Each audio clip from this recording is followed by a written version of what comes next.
अस्सलाम वालेकुम एवरीवन। तो आज हम लोग क्लास 6 का जो है दूसरी किताब है, ये हमारी दूसरी किताब का नाम नहीं है। दूसरा किताब हम लोग जो है पढ़ने जा रहे हैं। पहला हम लोगों ने अपनी ज़ुबान पूरा एनसीईआरटी का जो है हम लोगों ने कंप्लीट किया है और अब जो है हम लोग शुरू करने जा रहे हैं उर्दू गुलदस्ता। ठीक है, नाम आप लोगों ने सुना ही होगा और नहीं भी सुना है तो अब सुन रहे हैं। और इसके बाद जो है हम पहला कहानी जो है पढ़ने जा रहे हैं। 10 कहानी है इसमें, है ना? लोक कहानी है और इसमें जो है अल्फाज मायने नहीं है, इसलिए हम नहीं पढ़ेंगे अल्फाज मायने, डायरेक्ट कहानी पढ़ेंगे। बहुत ही आसान छोटी से छोटी कहानी है, वो हम जल्दी से जो है उर्दू गुलदस्ता को पूरा कंप्लीट करेंगे 6 क्लास का। उसके बाद 7, 8 इसी तरीके से मतलब कि सारी किताबें हम कवर करेंगे, है ना? ऐसे नहीं, कोई भी चीज़ हम नहीं छोड़ने वाले। और अब जो है हम जल्दी से जो है, क्योंकि अल्फाज मायने इसमें नहीं है, तो हम क्या करते हैं जल्दी से कहानी की तरफ बढ़ते हैं। ठीक है? ये अब से बहुत दिनों पहले की बात है ना? ये एक पहाड़ी इलाके में छोटा-सा गाँव था। इस गाँव में एक मालदार औरत रहती थी। लोग उसे लुलैना कहते थे, ठीक है? लोग उसे क्या कहते थे? लुलैना। ये मालदार मगर बड़ी खुदगर्ज़ थी और कैसी लालची औरत थी। उसका घर कैसा पक्का और शानदार बना हुआ था। उसके महल के सामने जो है एक गरीब बेवा का झोंपड़ा था। बेवा यानी कि जिसका शौहर इंतकाल कर जाता है, उसके महल के सामने झोंपड़ा था। उसका नाम क्या था? जौसिया था। ठीक है? एक कौन थी? लुलैना और एक थी जौसिया। लुलैना बहुत अमीर थी और बहुत दौलतमंद थी, लेकिन बहुत खुदगर्ज़ थी, बहुत लालची थी। और एक जो थी बेवा, वो थी एक गरीब, है ना, झोंपड़े में रहने वाली खातून थी जिसका नाम था जौसिया। इस बेचारी की जो है 1 ना 2 7 बच्चे थे, है ना? 1-2 बच्चे नहीं थे, 7 बच्चे थे पूरे। 9 रोज़ के मौके पर भी जौसिया के घर में बस अल्लाह का नाम था, है ना? इसने मटके में से झाड़ कर आटा निकाला और रोटी पकाने क्या हुई, बैठ गई। अब इधर लुलैना के घर में जो है कैसी चहल-पहल थी, तरह-तरह के पकवान पक रहे थे और सब अज़ीज़ रिश्तेदार जो है क्या कर रहे थे, इधर-उधर हो रहे थे, है ना? यानी कि नौरोज़ का दिन था और जो है पूरा जौसिया के घर में जो है सिर्फ़ थोड़े से आटे रह गए थे जिससे वो रोटियाँ पका के बच्चों को दे सकती थी। और इधर जो है लुलैना थी जो अमीर थी, है ना? जिसके पास पैसा था, उसके घर में जो है बहुत सारे मेहमान थे, चहल-पहल था और पकवान पक रहे थे ना, अज़ीज़ रिश्तेदार को उसने बुलाया हुआ था, तो वो सभी जो है आए हुए थे। मेहमान जो है जमा थे, हँस बोल रहे थे, है ना? खूब ठट्ठे लगा रहे थे, गा रहे थे, नाच रहे थे, है ना? यानी भीड़ थी मेहमानों की और हर कोई जो है बोल रहा था, नाच रहा था, गा रहा था और है ना? सब मज़े कर रहे थे। खुदा का करना, उसी दिन शाम को क्या हुआ, बर्फ़ का तूफ़ान आया, यानी बर्फ़ गिरने लगी। और इस तूफ़ानी मौसम में क्या हुआ, एक थका-हारा और लाचार बूढ़ा क्या हुआ, जंगल से निकला और लुलैना के महल की तरफ जो है बढ़ा। उसने दरवाज़ा खटखटाया और बड़ी आजिज़ी से बोला, बहुत आजिज़ी से यानी बहुत फ़कीर था क्योंकि वो, तो बहुत ही आजिज़ करके, बहुत ही कि वो सामने वाली मेरी मदद करे। बोला, माई जी, एक थके-हारे बूढ़े मुसाफिर को क्या करो, अपने घर में टिका लो, खुदा क्या करेगा, तुम्हारा भला करेगा। मगर लुलैना जो है वो बूढ़े को देखते ही क्या हुई, आपे से बाहर हो गई। बड़ी तरस रुई से जो है क्या करी, चीख कर बोली, चल हट, दूर हो जा यहाँ से मुआ। आज ही के दिन क्या मन्नू सूरत दिखाने को रह गई थी, क्योंकि तूफान, बर्फ का जो है तूफान आया हुआ था। इस वजह से जो है वो बड़ी चिड़चिड़ी हो गई थी और इस वजह से उसने बहुत ही धुतकार करके क्या बोला कि आज ही के दिन तेरी जो है सूरत मुझे देखनी थी, मनहूस सूरत, है ना? इस तरीके से पूरे तरीके से धुतकार देती। उसने झटके से दरवाज़ा क्या किया, बंद किया और अंदर चली गई। यानी उसने इंतज़ार भी नहीं किया उसके जाने का और फट से उसके मुँह पे दरवाज़ा लगा के उसको चिल्ला करके और अंदर आ गई। अब बेचारा बूढ़ा जो है इस बर्ताव से रुहाँसा गया, है ना? रुहाँसा हो गया। इसने चारों तरफ जो है नज़र दौड़ाई कि अब उसे क्या करना चाहिए ना? सामने टूटी-फूटी झोपड़ी नज़र आई। अब ये गरीब जौसिया की क्या थी? झोपड़ी थी। ये किसकी झोपड़ी थी? जौसिया की। अब बूढ़ा जो है उसकी तरफ चल पड़ा। जौसिया ने बूढ़े को क्या किया? हाथों हाथ लिया। हाथों हाथ लेना यानी बहुत ज़्यादा इज़्ज़त करना। तुरंत जो है उसकी खातिर तवाज़ी करना मेहमान की। इज़्ज़त की जगह बिठाया और बड़ी लजाजत से क्या बोली, बाबा इस वक़्त जो है ढंग का खाना हम आपको जो है नहीं खिला सकेंगे। जो कुछ रूखी-सूखी है हाज़िर है। आप बड़े शौक से आज की रात यहाँ आराम फ़रमाइए। है ना? ये बूढ़ी थी, गरीब थी, बेवा थी, लेकिन उसके बावजूद जो है इसने क्या करी, मेहमान की बहुत इज़्ज़त से उसको बहुत साफ-सुथरे जगह पे बिठाया। है ना? और क्या कहा कि मेरे पास उतना अच्छा खाना तो देने के लिए नहीं है आपके पास, लेकिन जो भी है रूखा-सूखा खाना आप उसको क्या करो, खा के और आज रात भर आप आराम से यहाँ पर रह सकते हो। अब बूढ़े ने जो है जौसिया को दुआएँ दी और बच्चों के साथ क्या हुआ, चूल्हे के पास बैठ जाता है। अब क्योंकि 7 बच्चे, सातों को लेके वो बेचारा बैठ जाता है। थोड़ी देर में बच्चों से क्या हुआ, वो घुल-मिल गया और नकलें करके क्या किया, उन्हें खूब हँसाने लगा। यानी बच्चों के साथ वो मस्ती वगैरह करने लगा और बच्चों को हँसाने बोलने लगा। दूसरे दिन तड़के ही बूढ़ा जो है रुखसत होने लगा, है ना? दूसरे ही दिन बूढ़ा जाने लगा। जौसिया ने रात के बचे-कुचे जो रोटी के जो टुकड़े थे, वो भी क्या किया, उसने बूढ़े की थैली में रख दिया कि बेचारा बूढ़ा, अब इसको पता नहीं दूसरे घर में वो जाएगा माँगने के लिए, कब ना कब इसको मिलेगा, मिलेगा कि नहीं। तो उसने जो अपने घर का बचा-कुचा था खाना, रोटी, वो भी उसने उसके थैली में डाल दिया। बूढ़े ने चलते वक़्त क्या कहा, आज की सुबह जो काम भी शुरू करोगी, है ना? वो बस सूरज डूबते ही खत्म होगा। यानी आज जो भी काम तुम आज शुरू करोगी, वो क्या हुआ, सूरज डूबने के बाद ही खत्म होगा। अब जौसिया जो है कुछ समझ ना पाई, पर बूढ़े से जो है कुछ पूछने की हिम्मत नहीं हुई। है ना? कोई अजनबी ऐसे बोल दिया तो सोचा कि भई क्या अब इसको समझाने के लिए बोले, है ना? कुछ उसने पूछा नहीं और इतने में जो है सातों बच्चे हाथ-मुँह धोकर क्या हुए, दस्तरख़्वान के चारों तरफ बैठ जाते हैं। जौसिया जो है परेशान हो गई कि उसकी समझ में नहीं आता था कि बच्चों को वो क्यों कर बहलाए। रात के बचे कुचे टुकड़े जो है बूढ़े की थैली में वो डाल चुकी थी। अब उसे समझ नहीं आ रहा था कि वो बच्चों को कैसे बहलाए फुसलाए, है ना? और क्योंकि वो जो है सारा रोटी भी जो है दे चुकी थी, अब वो सुबह में बच्चों को क्या दे उसको चिंता होने लगी। अब अचानक से उसको एक बात याद आती है कि उसके बॉक्स में क्या है, लेनन का जो है एक अच्छे किस्म का जो है थोड़ा-सा कपड़ा रखा हुआ था। लेनन का कपड़ा बहुत अच्छा रहता है, वो थोड़ा-सा उसके बक्से में जो है था। उसने क्या सोचा कि लाओ इसी को लुलैना के हाथ क्या करती बेच आती। यानी वो जो उसके सामने महल में थी, वो नहीं सोची कि मैं एक काम करती ये जो है ना उसको बेच देती, उसके पास पैसा है वो मुझे पैसा दे देगी। इस तरीके से वो अपना फिर घर चलाई। अब कुछ पैसे भी मिल जाएँगे, इन बच्चों से क्या होगा, बच्चों का पेट का सहारा हो जाएगा। अब बक्स खोलकर जो है इसने जी में कहा कि लाओ ज़रा इसको नाप कर तो देखूँ कितना होगा। अब इसने सोची कि बेचूँगी ठीक है, लेकिन उससे पहले मैं क्या करती इसको नाप करके देख लेती हूँ कि ये है कितना, उस हिसाब से दाम लेगी। पर अब वो नाप रही है, बराबर नापे जा रही। कपड़ा है, ये खत्म ही नहीं होता। ऐसा लगता था कि जैसे सफ़ेद दूध का दरिया है, जो इसके बक्स से उबल पड़ा है। थोड़ी ही देर में इसकी झोपड़ी जो है कपड़े से भरी गई। दोपहर को जोसिया ने अपने पड़ोसियों को मदद के लिए बुलाया। इस सफ़ेद लुलैन से झोपड़ी ठसाठस भरी हुई थी। यानी कि उसने कहा था बूढ़े ने, फ़कीर ने, कि आज जो भी काम तुम शुरू करोगी वो करती ही जाओगी और जब तक सूरज जो है ग़ुरूब नहीं होगा तब तक वो काम तुम्हारा चलता ही रहेगा। अब ये जो है जैसे ही उठकर जो है सोचती है वो कपड़ा बेचने के लिए और सोचती है कि पहले नाप ले। अब क्या होता है कि वो नापे ही जाती है और कपड़ा खत्म होने का नाम ही नहीं होता और कपड़ा निकलते ही जाता, उस बक्से से निकलते ही जाता। अब क्या होता, पूरा घर भर जाता, वो अपने पड़ोसियों को भी बुला लेती कि जो है वो उसकी क्या करे, नापने में मदद करे कि ये आखिर कपड़ा है कितना बड़ा। आंगन से बाहर सड़क पर जो है सफ़ेद लुलैन के ढेर लग गए, है ना? यानी आंगन से बाहर भी, घर से बाहर भी इतना कपड़ा हो गया कि बाहर निकल गया और ढेर लग गया। मज़े की बात ये है कि बक्स में से जो जोसिया ने नापने के लिए जो कपड़ा उठाया वो जो का तू मौजूद था।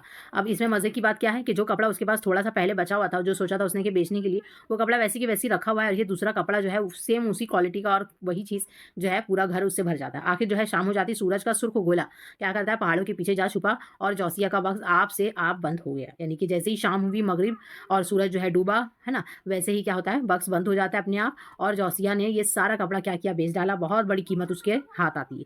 यानी उतना सारा कपड़ा बेचने के बाद उसको बहुत सारा पैसा मिलता है, बहुत कमाती है वो। अब उसने नया मकान बनाया, बाल-बच्चों को समेट बड़े आराम से क्या हुआ, वो रहने लगी। अब लुलैना को जब जोसिया की ये कहानी मालूम हुई तो बहुत पछताई और अपने को कोसने लगी। यानी कि जब उसको पता चला, सब पूछने लगे, भाई आखिर हुआ क्या? क्या किया तुमने?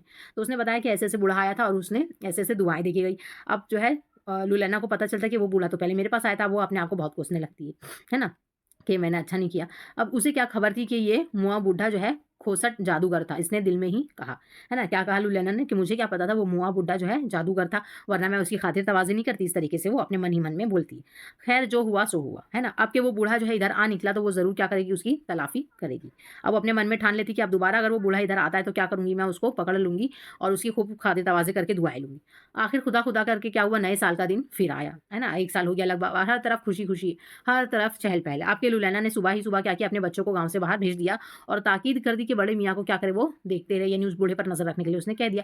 अब इत्तेफ़ाक की बात ये है कि आज रात को भी क्या हुआ, बर्फ़ का तूफ़ान आया और बच्चे भागते हुए घर की तरफ जो है दौड़े और बताया कि बड़े मियाँ जो है गाँव की तरफ आ रहे हैं। यानी सेम उसी दिन क्या होता है, वापस से बर्फ़ का तूफ़ान आता है और ये लुलैना जो है उसके पीछे वैसे भी पड़ी हुई थी, अपने बच्चों को छोड़ रखा था उसने जासूसी के लिए। बच्चे जो आगे खबर दे देते हैं कि वो वापस क्या कर रहा है, गाँव की तरफ आ रहा है। ये खुशखबरी जो है जैसे ही सुनती है लुलैना दौड़ती हुई क्या करती, सड़क पर आ गई और जो ही बड़े मियाँ नज़र आए, बड़े बढ़कर क्या किया, उसने सलाम किया और बड़ी आजिज़ी से क्या बोली, क्या आज आप मेरे गरीब खाने पर क्या आराम फरमा कर मुझ पर एहसान करेंगे? क्या कहती है कि आज आप मेरे गरीब खाने पर रुक करके मेरे पर एहसान करेंगे। सामने से यानी कि जाती है, उससे पूछने से पहले ही ये चली जाती है। अब बूढ़े को पिछले साल की जो है बात याद थी, है ना? इसने क्या कहा कि भले पिछले साल तुमने इतना रूखापन जो है क्यों दिखाया था, है ना? वो पूछने लगता है कि पिछले साल तुम्हें क्या हो गया था भाई, तुमने ऐसे किया था। लुलैना जो है झट से क्या बोलती है, बाबा पिछले साल मैं नहीं मेरी बहन थी। सीधा झूठ क्या बोल दिया कि मैं नहीं थी, मेरी बहन थी। उस ज़माने में घर का जो है सारा इंतज़ाम उसके सुपुर्द था। यानी वो पूरा घर-बार जो है वो पिछले साल वही सँभाल रही थी, है ना? हम दोनों की शक्ल सूरत क्या है, एक-दूसरे से बहुत मिलती-जुलती है। मगर हमारी आदतें जो है वो एकदम बिल्कुल एक-दूसरे से जो है नहीं मिलती। वो जिस कदर रूखे मिजाज की है उतना ही मेरे दिल में क्या है, खुलूस और इंसानियत का जज़्बा है। यानी कि वो क्या कर रही है, अपनी जानबूझ के झूठ बोल दे रही कि मेरी भी एक सेम एकदम मेरे ही जैसी शक्ल-सूरत उसकी भी है और उस टाइम पे वो ही मेरा घर सँभाल रही थी, है ना? तो इस वज़ह से जो है ये उसने आपके साथ में ऐसी बदतमीज़ी की थी, लेकिन मैं बिल्कुल वैसी नहीं, मैं बहुत अच्छी हूँ, मैं बहुत खुलूस वाली हूँ, मैं बहुत इंसानियत को जो है जज़्बा है मेरे अंदर, है ना? ये सारी अपनी तारीफ़ें वो कर रही है। अब बूढ़े ने क्या कहा, लोगों का दिल जैसा होता है ना, जैसी नीयत होती है उसके मुताबिक उन्हें फल मिलता है। उसने क्या कह दिया घर में आने से पहले कि लोगों का दिल जैसा होता है, उनकी जैसी नीयत होती है, फल भी उनको उसी तरीके का मिलता है। अब वो लुलैना के यहाँ जो है रात गुज़ारने पर राज़ी हो गया। अब क्या था, बूढ़े की खूब आव-भगत की गई, यानी कि वो तो चाह रही थी कि वो बूढ़ा जो है उसके पास रहने के लिए रात तैयार हो जाए। अब जो है उसकी खूब खातिर तवाज़े करना शुरू कर देती देती है, पर उसमें जो है खुलूस से ज़्यादा बनावट झलकती थी, है ना? यानी कि वो इतना ही ज़्यादा मतलब उसको बेज़रर जो है उसको वो चीज़ें कर रही थी, उसकी खिदमत में हाज़िर कर रही थी जैसे कि तो उससे जो है साफ़ क्या नज़र आ रहा था कि इसके अंदर खुलूस नहीं है, यानी कि अपने दिल से नहीं कर रही है ना, ये सिर्फ़ बनावटी जो है दिखा रही है कि मैं ऐसी हूँ, मैं इतनी ज़्यादा जो है इंसानियत का जज़्बा है यानी कि मेरे अंदर, है ना? वो दिख रहा था उसके व्यवहार से। अब दूसरे दिन सुबह तड़के यहाँ से रुखसत होते वक़्त क्या कहा बूढ़े ने, आज की सुबह जो पहला काम तुम शुरू करोगी वो शाम तक खत्म कर पाओगी। अब क्या हुआ, बूढ़े ने क्या कहा कि आज सेम बात उसने कह दी कि अब की सुबह जो है जो भी तुम काम शुरू करोगी वो शाम तक कर पाओगी। अब लुलैना जानती थी कि चलते वक़्त बूढ़ा जो है यही बात कहेगा, है ना? लुलैना को पता था कि इसने जो है ना यही बात कहना है, मैं वही काम पहले करूँगी। अब इसने क्या किया, इसने पहले तैयार कर रखी है अपने बक्स में ऊन का एक कीमती कपड़ा, है ना? अब इसने भी क्या किया, अपने बक्से में कीमती कपड़ा जो है बक्से में रख दिया था कि बूढ़ा जैसे ही वो ये बात कहेगा मैं क्या करूँगी, वो कपड़ा निकालूँगी और जिस तरीके से जोसिया के साथ में हुआ है मैं भी मेरे साथ भी वही होगा। वो बड़ी तेज़ी से क्या हुआ, कपड़ा निकालने बक्स की तरफ जा रही थी, रास्ते में पानी से भरी बाल्टी रखी थी। जल्दी में बाल्टी में क्या हुआ, वो ठोकर लग गई, है ना? सारा पानी गिर गया। अब इधर बच्चों को प्यास लगी, घर में पानी नहीं था, है ना? इसने सोचा लाओ पहले पानी भर लाऊँ, है ना? पानी भरकर लौटी तो सीढ़ियों पर पाँव फिसला। भरी बाल्टी उलट गई, लुलैना उल्टे पैरों लौटी कुएँ से दूसरी बाल्टी भरकर लाई। अब क्या होता है कि ये सोचती है कि जैसे ही जा रही होती है, वैसे ही क्या होता है उसके पैर से धक्का लगता है और पानी का बाल्टी गिर जाता है। अब जो पानी का बाल्टी गिरता है, तो वो बच्चे हैं बहुत सारे, है ना? तो सबको जो है प्यास लगती, पानी पीने के लिए था नहीं, तो इसने सोचा कि चलो एक काम करती हूँ, पानी पहले पीने के लिए एक बाल्टी ले आती हूँ, उसके बाद ये काम करूँगी मैं अपना। अब जैसे ही लेने के लिए जाती है, वैसे ही वापस से फिर ठेस लगता है, वो गिर जाती है और सारा पानी गिर जाता है। अब फिर जो है वापस से वो कुएँ की तरफ जाती है ना? मगर सीढ़ियों पर पहुँचकर फिर वही बात होती है, फिर वो गिर गई, फिर यही सूरत पेश आई, है ना? झिल्ला गई और झिल्लाहट में ना जाने कितनी बाल्टियाँ भर लाई, है ना? और इस गुस्से में जो है उसने एक नहीं कितनी बार बाल्टी भर-भर के ले हारी। अब बहुत सँभल कर, बहुत एहतियात से, गिन-गिन कर कदम रखती, मगर बाहर ना जाने कैसे कोई ना कोई जो है बात हो जाती और सारा पानी क्या होता, उलट जाता। अब आखिर क्या होता है, थक कर आजिज़ आकर जो है लुलैना क्या करती है, अपने बच्चों को बुलाती, लेकिन बच्चों के साथ में भी वही होता है, बच्चे भी परेशान पानी ला-ला के, पड़ोसियों को बुलाती, पड़ोसी भी परेशान, है ना? उनके साथ में भी यही हो रहा है और सारा दिन जो है इसी तरह क्या होता है, बीत जाता है। अब शाम होने को आई तो जोसिया भी जो है मदद के लिए पहुँचती है। अब जैसे ही शाम हो जाती है, सामने झोपड़ी में जो वो बेवा रहती है वो भी आ जाती है ना? जोसिया वो भी उसकी मदद के लिए पहुँचती है। वो भरी बाल्टी लेकर क्या करती है, सही सलामत गुज़र गई, यानी उससे हो गया काम। अब पानी का एक कतरा भी जो है ज़मीन पर नहीं गिरा, पर वो बाल्टी कमरे के कोने में रखने भी ना पाई थी कि सूरज ने क्या किया, अपना लाल चेहरा पहाड़ियों के पीछे छुपा लिया। यानी जैसे ही जो है जोसिया एक बाल्टी पानी भर के ला के रखती है, एक भी बूँद इससे पानी नहीं गिरता और जैसे ही कोने पे ला के रखती है, वो सोचती है कि और भी पानी ला के रखेगी, लेकिन वैसे ही सूरज जो है डूब जाता है, गुरूब हो जाता है और छुप जाता है। अब लुलैना क्या होता है, बेचारी को इतना वक़्त ही ना मिला कि वो अपने कपड़े की नाप क्या करे, नाप-तोल करती। अब बूढ़े मुसाफिर ने क्या सच ही कहा था कि जैसी नीयत वैसा फल। यानी कि लुलैना चाहती थी कि अगर कोई बाल्टी का पानी एक रख दे तो मेरे बच्चे क्या करेंगे, उसे पीते रहेंगे, उसके बाद जो है मैं अपना काम शुरू करूँगी, वो कपड़ा निकालूँगी और फिर उससे क्या होगा, मेरे मेरे पास बहुत सारा कपड़ा हो जाएगा। लेकिन जो है इसकी सोच और इसी नीयत में जो है खोट था, है ना, लालच थी। इस वज़ह से क्या होता है कि वो अपनी सोची हुई काम जो है वो नहीं कर पाई, है ना? तो इस वज़ह से बूढ़े ने क्या कहा था कि जैसी नीयत होगी वैसा ही फल मिलेगा। तो ये बात जो है इस कहानी में एकदम बिल्कुल फिट बैठती है ना? तो इसी वज़ह से कहा जाता है कि जैसी नीयत होगी वैसा ही बरकत होगा। आप चाहे लाख दिखावा कर लो कि हम बहुत अच्छे हैं या हम किसी के साथ बहुत अच्छा कर रहे हैं, है ना? हमने बिल्कुल कोई गलत नहीं किया है ना? आप दिखावा लाख कर लो, लेकिन दिल का हाल तो अल्लाह जानता है ना? और वो जानता है तो उसी हिसाब से वो फल भी देगा। तो इस वज़ह से अपने दिखावेपन से जो है इंसान को क्या होना चाहिए, बाहर आ जाना चाहिए और अपने जो दिल में चल रहा है ना? जो दिल में चल रहा है उसको जो है बाहर लाओ, भले वो गलत है, उसको सही करो, है ना? लेकिन जो है अगर आप सोचोगे कि हाँ, मेरे साथ मैं तो बहुत अच्छा करती हूँ लेकिन मेरे साथ गलत क्यों है, तो ऐसा कुछ नहीं होता है। जैसा आपके दिल में रहेगा, है ना? उसी हिसाब से आपको फल मिलेगा। ये कहानी जो है किसने लिखी? मोहम्मद हुसैन हस्सान ने लिखी है। ये एक लोक कहानी है। तो इसी तरीके से ये कहानी यहाँ पर ख़त्म होता है। इसके सवाल-जवाब नहीं है। सॉरी, इसके सवाल-जवाब है लेकिन इसके अल्फ़ाज़ मायने नहीं है। ठीक है? तो इस वज़ह से हम वो नहीं करेंगे और सवाल-जवाब जो है हम बाद में कर लेंगे। तब तक के लिए थैंक यू सो मच।